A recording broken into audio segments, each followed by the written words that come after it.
Hey, this is Kirk, the bariatric carnivore. Well, how much of the stuff in your life have you changed since you started changing your diet? And how many things have you given up? How many have you made lifestyle changes? So, look, most of the changes that I've made, I'm a relatively frugal person.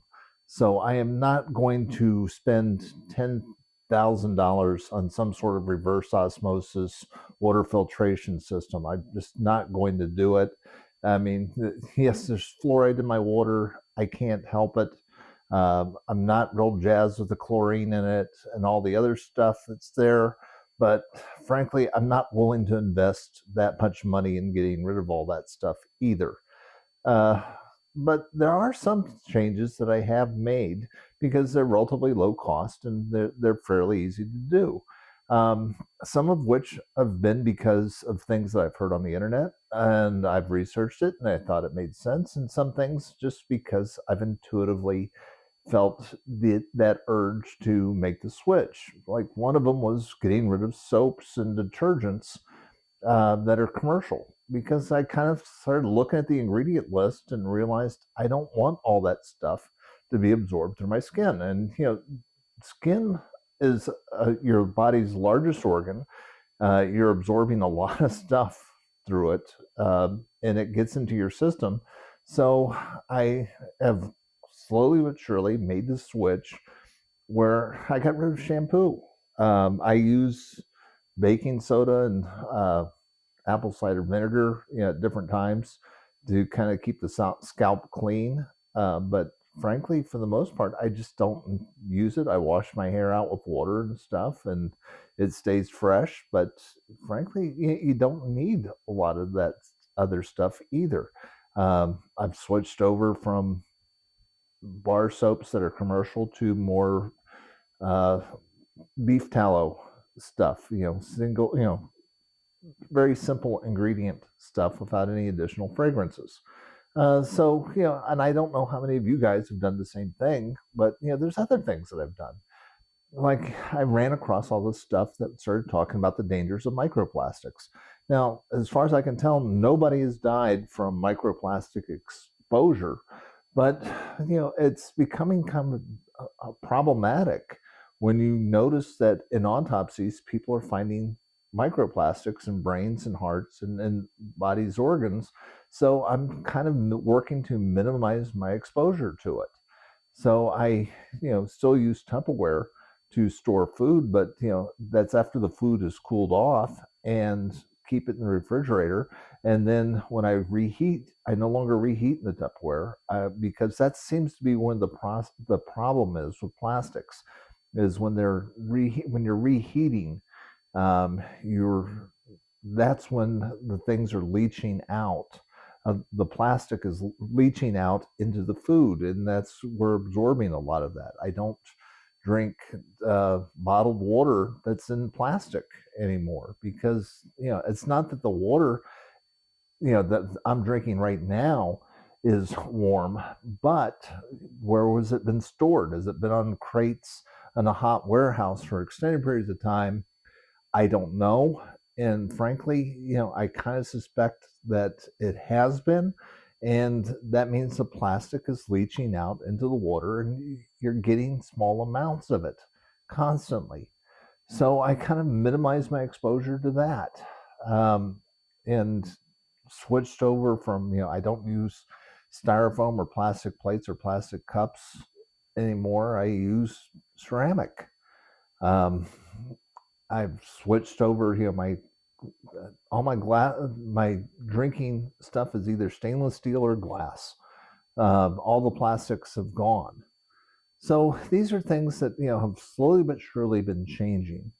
Um, there's some exposure to stuff like aluminum. I mean, I did not realize until fairly recently that aluminum, while it's like the third most common element on the planet, it is not something that has been really in our environment in its current form until like the 1890s, when somebody figured out how to, take aluminum out of ore and start utilizing it for things. And it turns out that aluminum's got a lot of peculiar properties. It's highly absorbent and it absorbs things. And I'm sitting there going, okay, why would I want to use aluminum chlorohydrate antiperspirants that are going to be absorbed into the skin and create, I don't know what type of problems, but I don't want them.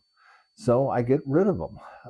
I've gotten rid of all my Teflon cookware and switched over to stainless steel cast iron. It's a little bit more of a pain to clean than the other stuff, but it doesn't have forever chemicals. And these are just little changes that I've made that are fairly inexpensive. But some of them are intuitive. Some of them are things that I have learned.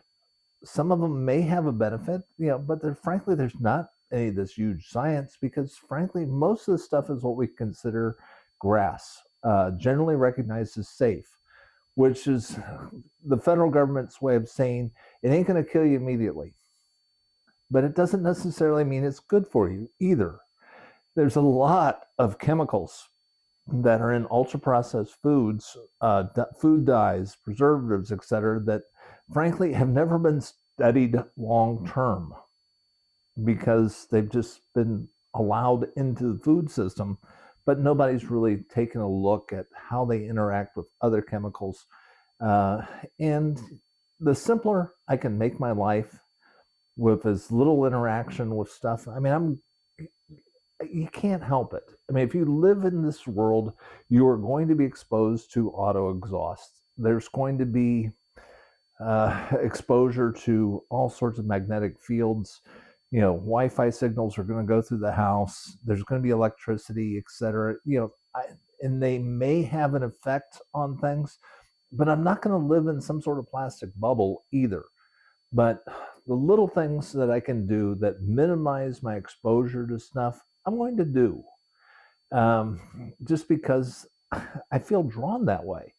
And part of it, I think, is because as you start to change your diet and you become more aware of things that are affecting you, you start to make these small little changes. And they don't change your outlook overnight. They don't make you feel spectacular overnight. But it's one of these things that probably in the long run, you're making yourself healthier by minimizing your exposure to it.